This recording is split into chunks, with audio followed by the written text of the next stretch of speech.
What is going on, everybody? It is Dylan with Astrodfs, bringing you a brand new video. Today's video going over the three-game slate for Sunday. Obviously, the Pittsburgh-Buffalo game got moved. DraftKings is still honoring that in the Sunday slate, which is the Millie Maker. As of right now, there's not a Millie Maker for the just the two games for Sunday. So I'm including the Pittsburgh-Buffalo into this one, so you guys could use that as a point of emphasis tomorrow if you're attacking, the two-game slate tomorrow essentially now. So we're just going to include it. Before we get started, just want to go over my lineup yesterday. Obviously, I gave you guys a breakdown of the two games earlier in the week. This is what it ended up looking like. Had an amazing day, and if Tyreek Hill would have just, got close to his value somewhere around that 3x, it would have been an amazing day, but I'm not going to complain, right? Played Flacco at quarterback. 90% owned, basically. 19 points even with the two pick sixes. Pacheco, another high owned running back, 15.8. Singletary, another high owned 16. Tyreek, lower owned, only 17. Playing Nico Collins essentially would have been better, but getting Rice, who was a huge play instead of playing Amari Cooper, went Rashee Rice, 30 DK points, I think was the top player on the slate. David Bell, ultimate value, 13.4 at 3.5. So that's crazy value there. Njoku at tight end, who played amazing. Schultz at flex, and then the Texans defense, which got 21 points, one of the top scorers on the slate as well. So huge day for me. Just to show you guys, it's a double up, not just taking the best line. Go for the $25 double up. So single entry. So now let's get into the real reason you guys are here, right? So the 3-game slate. Like I said, I'm going to break down the Pittsburgh-Buffalo into this video for you guys. So if you want to use it for tomorrow, you could do that as well, too. Josh Allen against Pittsburgh. I'm okay with Josh Allen. Obviously, with the weather, I don't love it anymore. But if you're going to decide between Josh Allen, Mason Rudolph, Jalen Hurts, and Baker Mayfield for tomorrow, yeah, Josh Allen kind of seems still like a really solid play. But for today's slate, the 3-game slate, I don't think going Josh Allen is the way to go, right? I'm wanting Dak in a Dallas team that plays really well at home, and one of the best quarterback wide receiver duos versus man coverage, and Jair possibly being out for Green Bay, which is a huge blow of Dak Prescott and CeeDee Lamb. Like, I'm okay with paying up for Dak. I don't think you need to pay up for Dak, right? I think they're big favorites in this one, right? They're at home. We know what their offense is capable of. Like, looking at Dak's splits, like 9-point difference at home. I mean, whether it's passing yards or passing touchdowns, Dak's having an amazing season this year. So I think going Dak is good. It's safe with how Dallas plays. They're obviously pushing the tempo. Mike McCarthy facing his former team, right? That's something you have to take into effect. But I don't think you need to get there, right? I think paying down at quarterback is kind of the way to go to on this slate, right? We know we have expensive wide receivers. We have a couple high-tier tight ends to really go after. So paying up a quarterback, paying up a wide receiver, and paying up a tight end, I don't think is really possible. So that is something... that is something to consider. I like Matt Stafford against Detroit. Facing his former team, Matt Stafford is going to throw the ball and get the ball down the field, right? You look at his yardage per game this season, only 2 games under 200 yards. We got 1, 2, 3, 4, 5 games over 300, so 5 games he's gotten that bonus, and you see the multi-touchdown games as well. I think regardless of how Stafford plays, like we can have a Joe Flacco type game where, no passing touchdowns, I believe, or 1 passing touchdown, 2 picks, but gets a 300-yard bonus and gets you, close to 20 points, if not more. I think that's really doable here. In this one, Detroit missing a corner. I think Jerry Jacobs, I believe, is the one that's out. So that's a huge blow for him. Matt Stafford, that passing offense seems really, really good, and it's easy to double stack Rams wide receivers. We'll get into that soon. Jordan Love against Dallas, I don't really like it. I think if I'm going quarterbacks, right, Jordan Love against Dallas, I'm sorry, I don't see enough out of Jordan Love, especially against man coverage, to really like that one.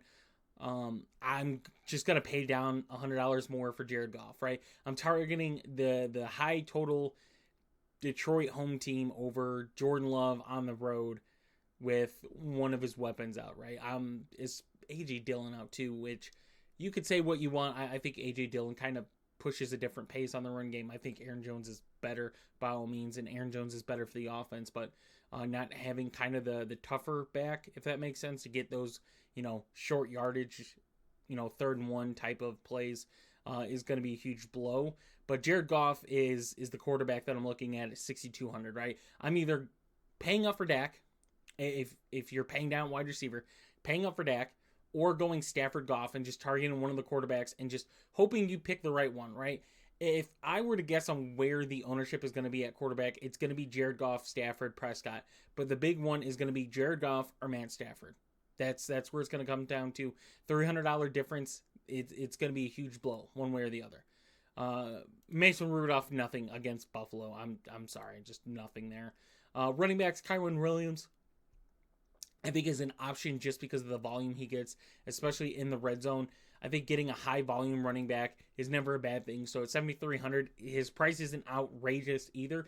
If you can afford it, I'm okay with Williams because of his floor, right? Because of the high volume, I'm okay with it even against a Detroit team that is really, really, really putting emphasis on really good against the run.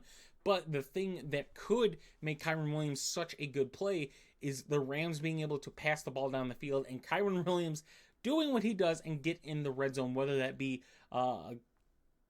receiving touchdown, a rushing touchdown. He gets a lot of red zone work. So I'm okay with that if you can afford it. I don't think, yet again, you need to get Kyron Williams. But if you can afford it, if there's guys you don't like at the wide receiver position, then yes, Kyron Williams is a good play. James Cook against Pittsburgh. I'm okay with James Cook as well. I don't like James Cook personally, just because even with TJ Watt out, I think Buffalo is going to get, Leonard Fournette in, Latavius Murray in. James Cook is going to be their more explosive back by far, not denying that. But as far as the red zone work, I would not expect James Cook to be that top guy anymore. So you can see his points kind of dip off lately since we saw that big explosive game the week before.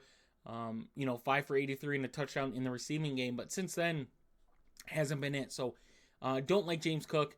Jahmyr Gibbs, if I'm picking a Detroit running back, I'm going to lean Jahmyr Gibbs here. Just because of the receiving aspect of it. I think David Montgomery, of course, is going to get the red zone work. But as far as the receiving aspect, I like Jahmyr Gibbs. Aaron Jones at 6,300, I think, is another running back to target on the slate. Going against Dallas, you could see Dallas against the rush, 17th in the league. You look at Aaron Jones, though. He is the guy that makes that team better offensively. When he's in, that offense just clicks better. I don't know why. It just always has been that. When Aaron Jones is in, he's their guy, right? So Aaron Jones at 6,300 against Dallas. It's not the greatest matchup, but on a slate like this, I'm going to take a guy that's going to get volume with A.J. Dillon. I'm going to say A.J. Dillon's out. Aaron Jones is going to get majority of the work. They're obviously going to include other running backs in, who do they even have? Taylor, Wilson, those guys are going to get in, but Aaron Jones is going to get in the majority.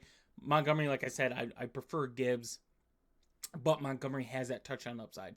Tony Pollard looks, maybe I'm missing something, but Tony Pollard looks like the best running back play in the slate.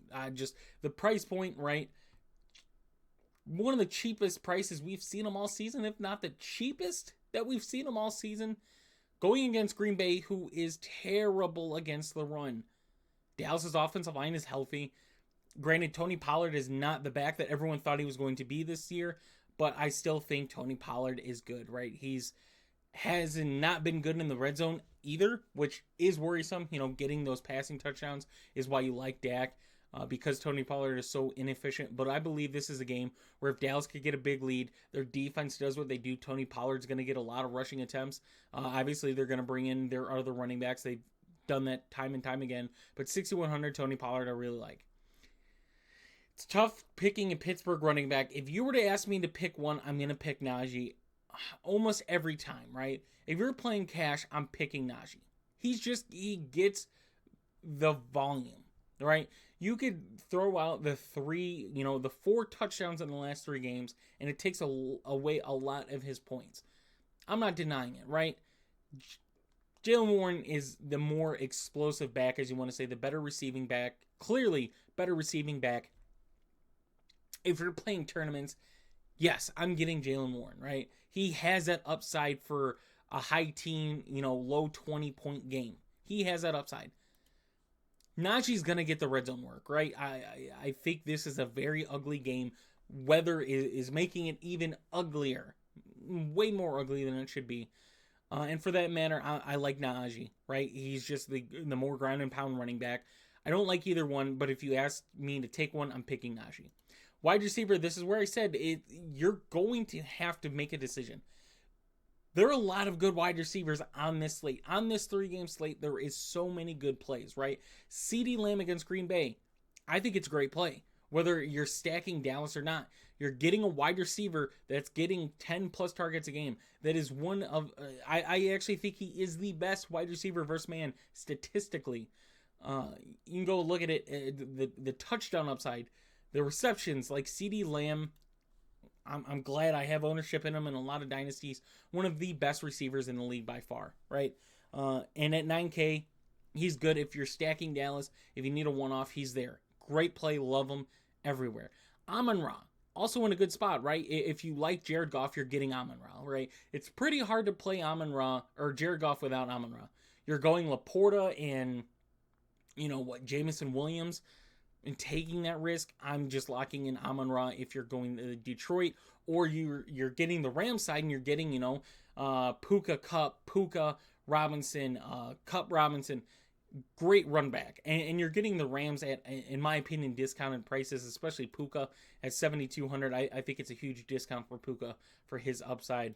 But both Rams receivers in this matchup I prefer Puka. But when going gets tough, Matt Stafford's going to rely on Cooper Kupp. So if the Rams get behind, Cooper Kupp's probably going to see more targets than Puka. If the game is kind of even, look for Puka to be that more explosive guy. Stephon Diggs, very discounted. Very discounted Stephon Diggs at 7,400. Sorry, you can look at his prices. Never dipped below 8K this year, right? Last week, 15.7, 7 for 87 against Miami. Another tough matchup against Pittsburgh. The thing you have to know, Gabe Davis is out, right? The game script is ugly. I would prefer Diggs if you're playing, either a showdown on Monday or the 2-game slate on Monday. I prefer Diggs.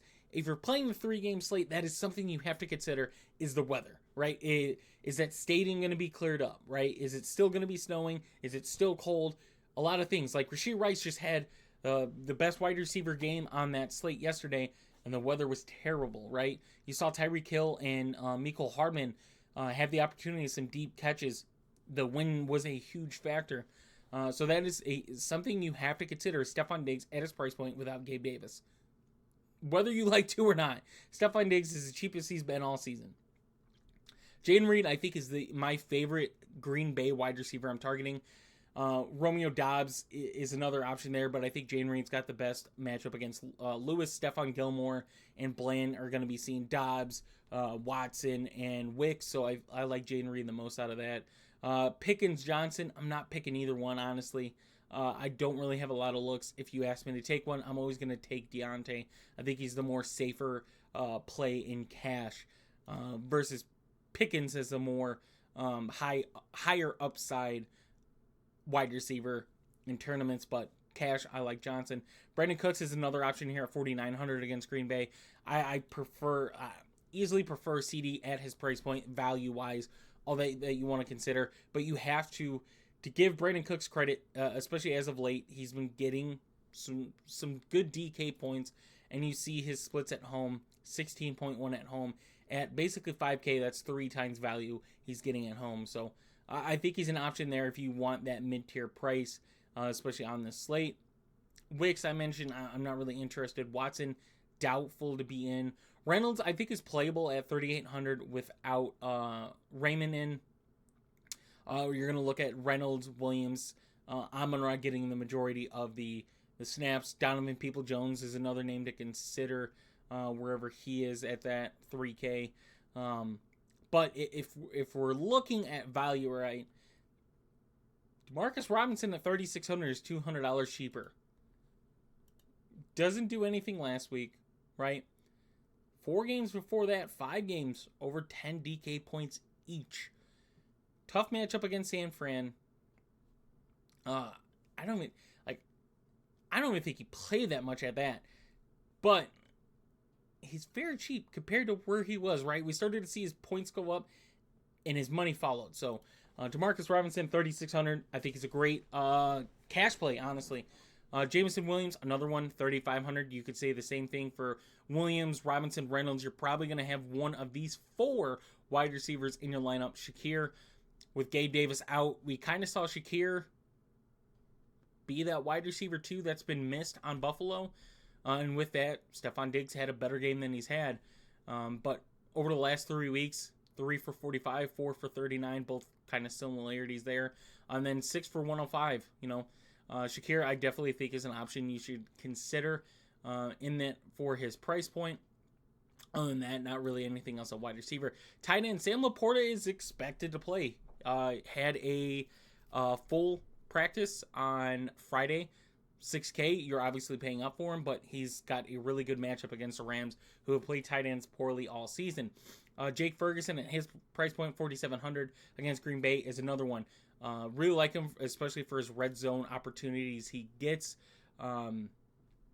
Targets have been pretty consistent as of late, and usually you see tight ends get relied more in the postseason. So Jake Ferguson at 4,700. Dalton Kincaid, 4,600, I think is, if you're playing this 3-game slate, I like Dalton Kincaid, right? If you want some ownership on that Monday game, right, you don't want to fully fade it, Kincaid's a good option at 4,600, right? Dawson Knox getting back, allows Dalton Kincaid to get some more snaps at wideout, basically. You saw 15 targets in the last 2 games, pretty consistent in the yardage. No touchdowns, still gets you above 10 DK points. With Gabe Davis out, I think that's even better for him. Other than that, I'm not really looking at anybody else. I mean, Dawson Knox is down there at 2,900. That's a name to consider. But I'm not taking a risk on Tucker Kraft, Luke Musgrave, who's going to get points there. I think Tyler Higbee is okay in tournaments, but I don't really like him in cash. Pat Freiermuth have no interest in. Other than that, yeah, that's pretty much it.